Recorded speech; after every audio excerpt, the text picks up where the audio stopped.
Salut les gars, ça fait plaisir de vous retrouver pour, comme vous le voyez, un petit vlog là. Je peux bouger, je suis plus statique là, sur mon lit là, à vous filmer des vidéos sur le Japon. Donc comme je l'avais déjà annoncé en début d'année quand j'avais fait le GR au niveau du Vercors, là je vais faire le TMB.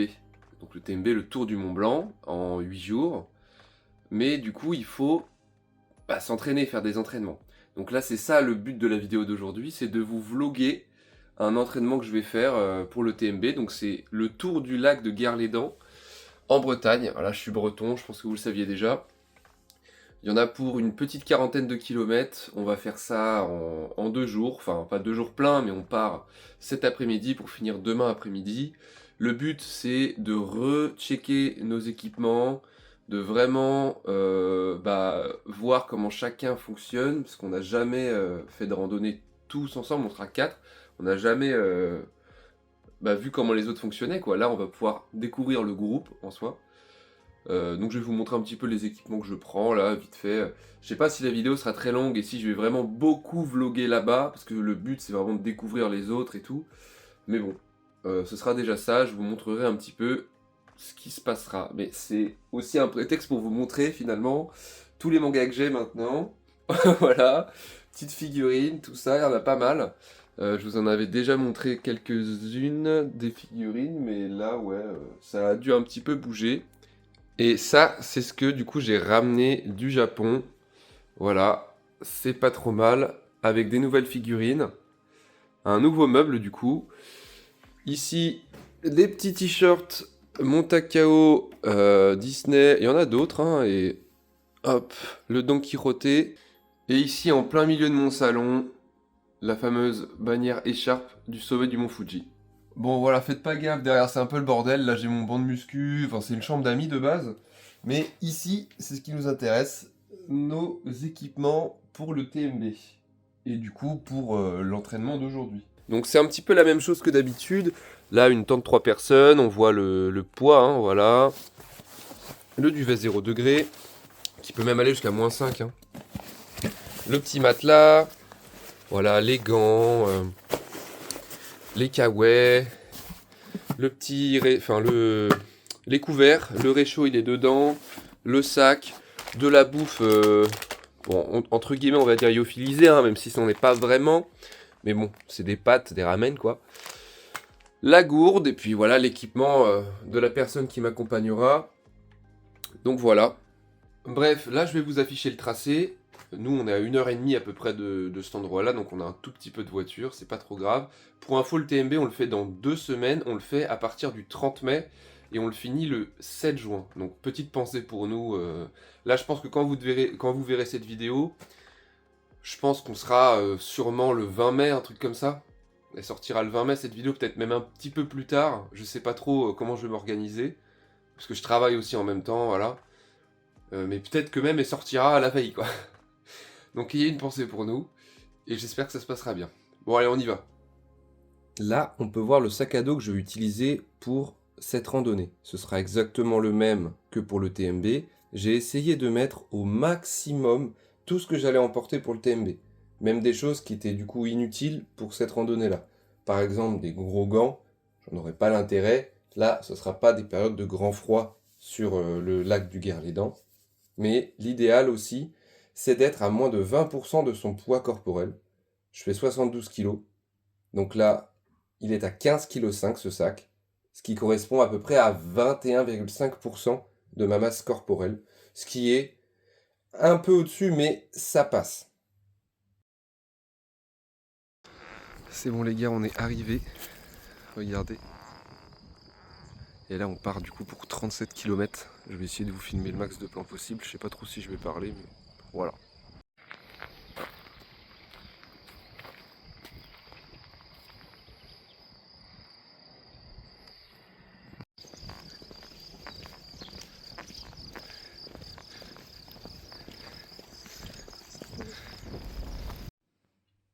Comme je l'ai dit en début de vidéo, le lac de Guerlédan est situé en plein cœur de la Bretagne, vraiment en plein milieu, dans les terres. Il est à côté de la ville de Pontivy, si jamais vous voulez vous repérer par rapport à une grosse ville. Mais sinon, c'est vraiment un lieu isolé.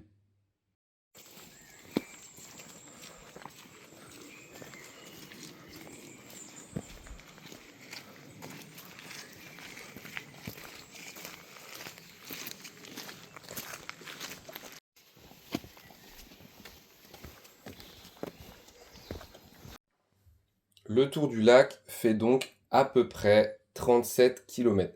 Je dis à peu près parce que là, comme vous allez le voir, il y a des petites déviations. Donc en fait, ça peut arriver hein, sur certaines randonnées, sur certains GR. Et du coup, ça nous fait prendre un petit détour qui fait que ça augmente de 1 ou 2 km. Donc pour vous, dans vos têtes, comptez une petite quarantaine de kilomètres. Il faut se dire 40 km. Donc le mieux quand même, c'est de le faire en 2 jours.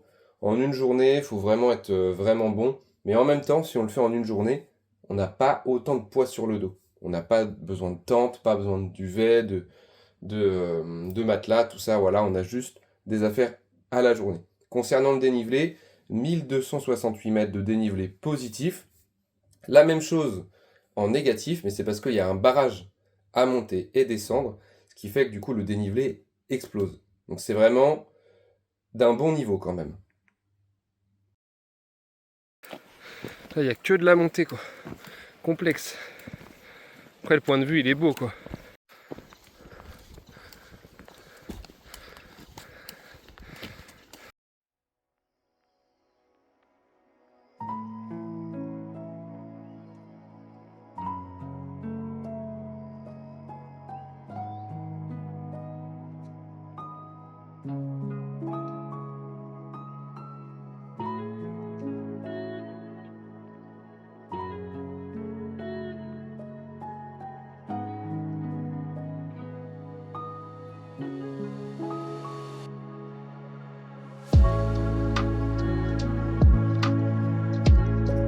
Comme vous l'avez vu, là, on a des très très beaux points de vue sur le lac.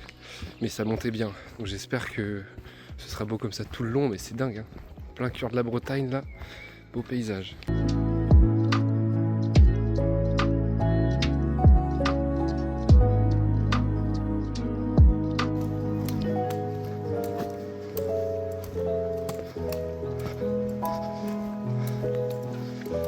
Du coup, là, faut qu'on fasse 18 km aujourd'hui. À peu près pour qu'on fasse la moitié. Donc on marche 4h30 et puis demain on marchera 4h30 aussi.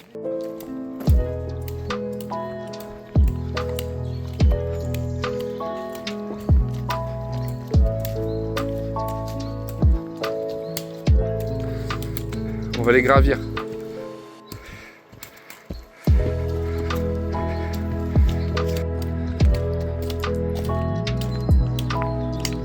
Bon, ça fait 1h30 qu'on est parti.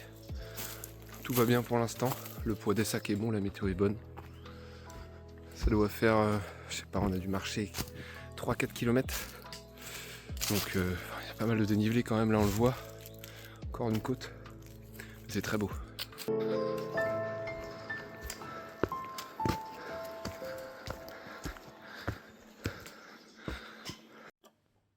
Concernant un petit peu l'histoire de ce lac, il faut savoir que c'est un lac artificiel. Donc de base, il n'y avait pas de lac, hein.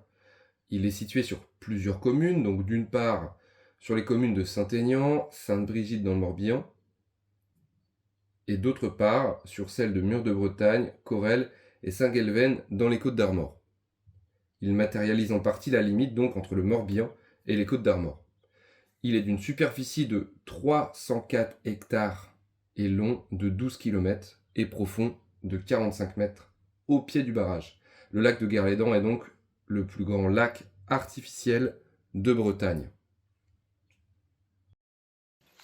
Bon là il y a une déviation, parce que comme vous le voyez, je sais pas, il y a un chantier pour un pont peut-être. En plus il y a des panneaux danger de mort, donc on va essayer de repasser sur nos pas, mais...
comme vous voyez, le temps se couvre un peu. J'ai peur qu'il pleuve. Là, ça se refroidit. Ça fait du coup 6-7 km qu'on marche. Donc on est quasiment à la moitié. Encore 2 km et on est à la moitié de la journée. Mais c'est beau. Et puis on longe en permanence le lac. J'espère que demain il fera beau.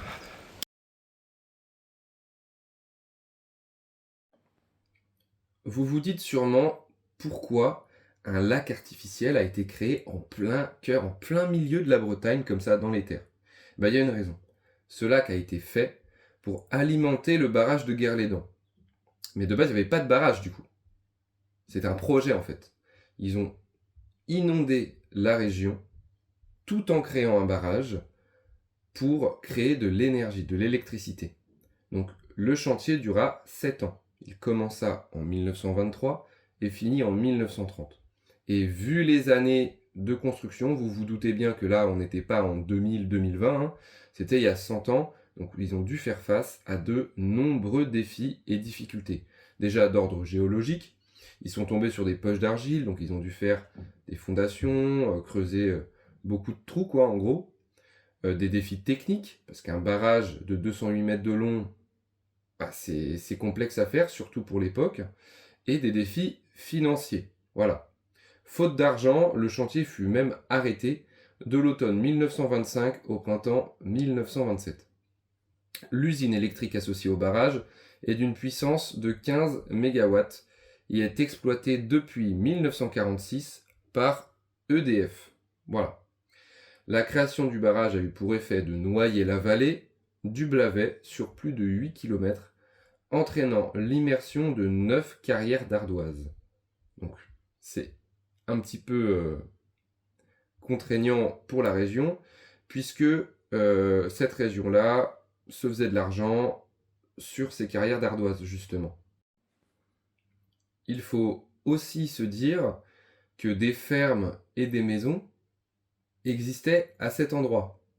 Donc en inondant cette région, cet endroit, des gens devaient quitter leur domicile et des fermiers devaient arrêter leur activité, ce qui était vraiment une catastrophe pour les habitants de l'époque. Ce barrage et l'inondation de cette région étaient donc très controversés à l'époque.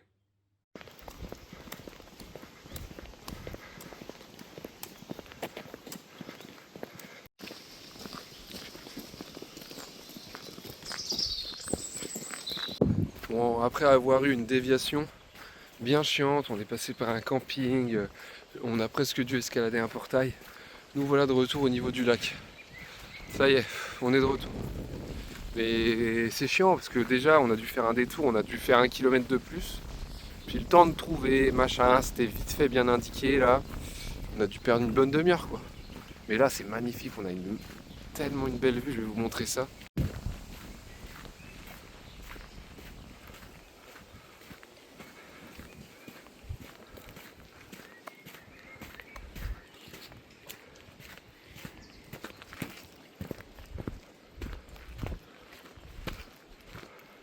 Bref, là on a dépassé les 10 km, il est 20h30, donc dans une demi-heure on va commencer à chercher un endroit où se poser pour mettre le camp.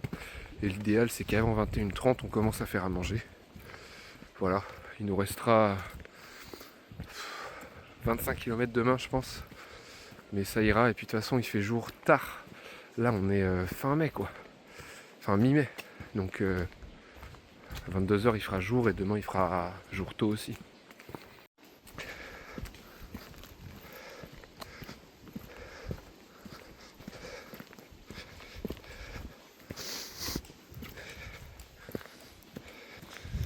Bref, j'espère que ça vous plaît, mais le TMB ça va être dingue, j'espère que vous suivrez.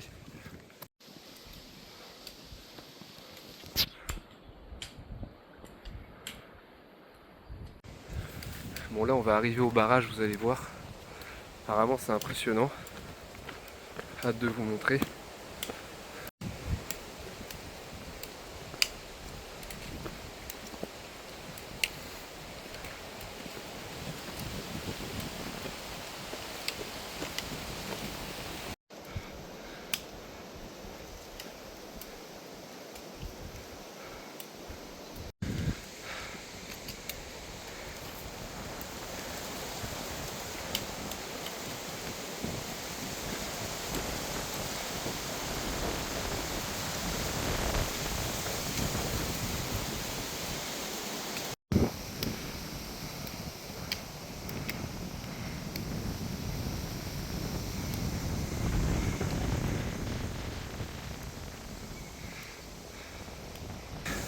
C'est impressionnant.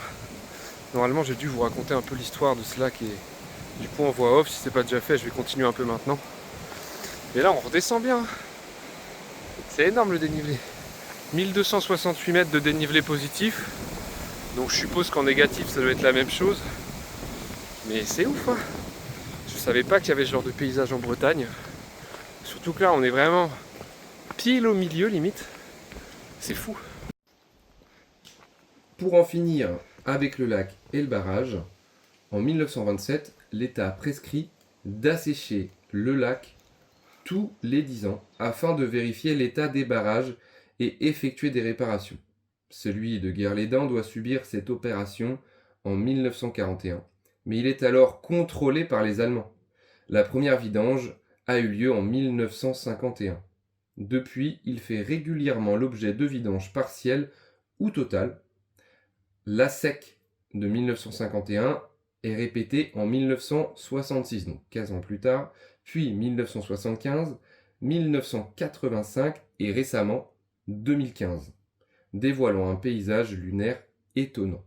Ces vidanges permettent de redécouvrir les vestiges de l'ancienne vallée, des activités humaines autour de celle-ci, maisons, jardinets, vergers, ainsi que les vestiges de l'exploitation du charbon de bois, des ardoisières, des écluses et des versoirs. Les ASEC provoquent chaque fois un regain de curiosité pour le site. Donc faut se dire du coup que toutes les temps d'années, c'est pas vraiment fixe, le lac est asséché et on redécouvre tout ce qui s'y passe. On peut donc y voir l'ancien village. Je vous conseille vraiment d'y aller à la prochaine. Sachant que ça a été fait en 2015 la dernière, ça fait un petit peu plus de 10 ans. Je pense que là, il y en a pour une petite dizaine d'années avant la prochaine. Mais c'est vraiment quelque chose qu'il faut voir. À l'occasion de la vidange de 85 même, une foule s'était déplacée durant toute la période de vidange, créant des embouteillages et des problèmes de stationnement. Là, on est de l'autre côté du barrage. On avait traversé tout à l'heure sur le petit pont. Voilà. Et là, du coup, on cherche un endroit pour se poser pour cette nuit.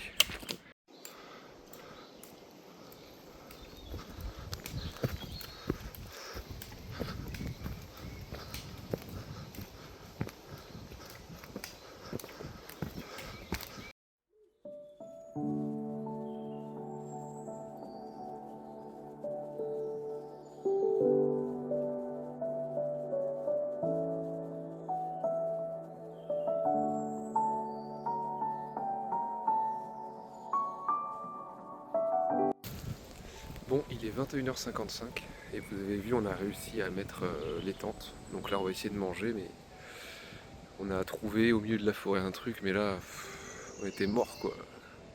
On a marché 16 km aujourd'hui.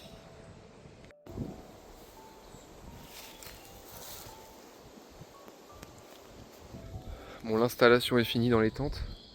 On voit mal le coucher de soleil, c'est dommage.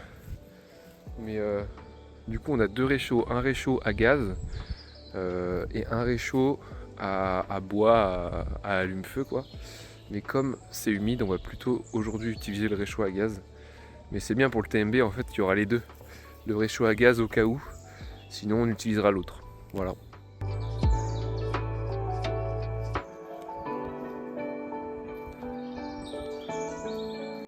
Merci à vous d'avoir regardé la vidéo jusqu'au bout. Je vous attends dans quelques jours pour la partie 2. J'espère que ça vous aura plu. Bisous!